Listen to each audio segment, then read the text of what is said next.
Après la terrible prophétie de Siméon, la Divine Mère, comme nous l'avons vu dans la méditation précédente, portait toujours avec elle sa douleur en gardant la pensée continuelle de la passion de son Fils.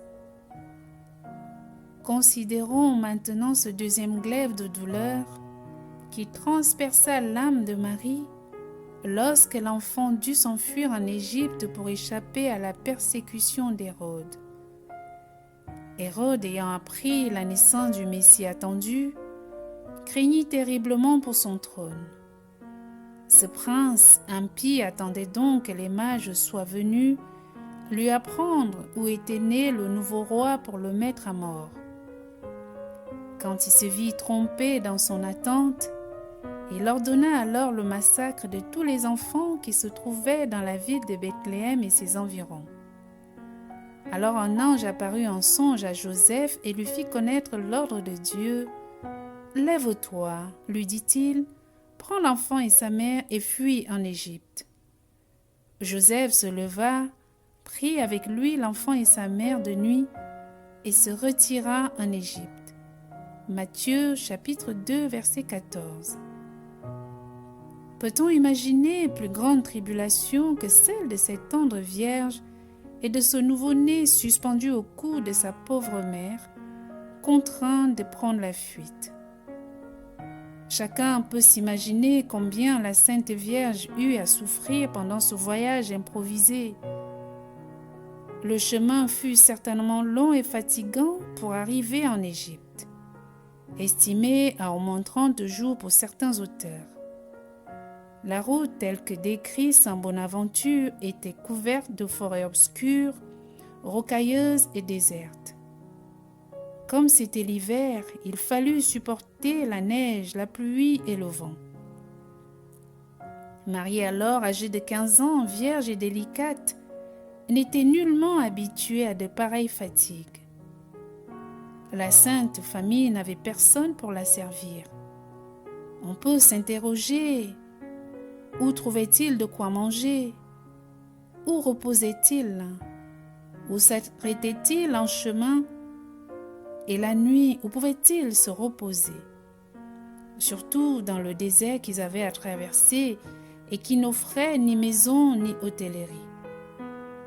Pour saint Anselme, il se serait établi dans la ville d'Héliapolis, appelée Memphis, et le Caire aujourd'hui.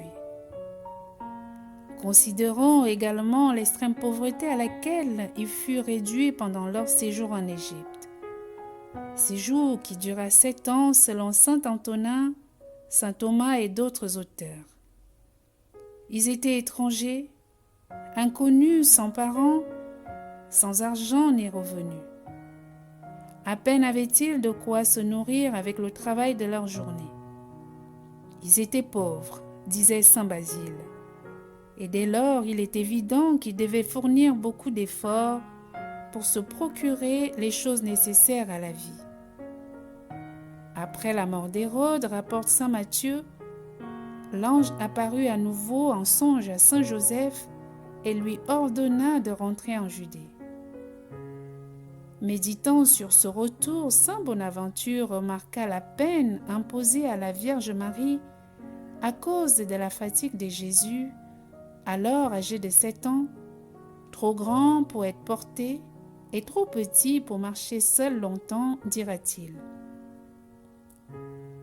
Mes chers frères et sœurs, à la vue de Jésus, Marie et Joseph, errants et fugitifs sur la terre, apprenons que nous devons, nous aussi, vivre ici-bas comme des voyageurs, sans nous attacher aux biens que le monde nous offre, sachant qu'il faudra les quitter bientôt pour entrer dans l'éternité. Apprenons à embrasser courageusement les croix, car on ne peut vivre dans ce monde sans souffrir. Et si l'on veut au moins ressentir les souffrances de cette vie, il faut prendre avec soi Jésus et Marie. C'est lui qui porte dans son cœur avec amour ce divin enfant et sa mère, ajoute saint Alphonse de Ligorie, trouve légères toutes les peines, il les trouve même douces et agréables. Aimons donc Jésus et Marie, et puisque les hommes continuent aujourd'hui encore à persécuter Jésus, consolons Marie en offrant à son Fils un asile dans nos cœurs. Amen.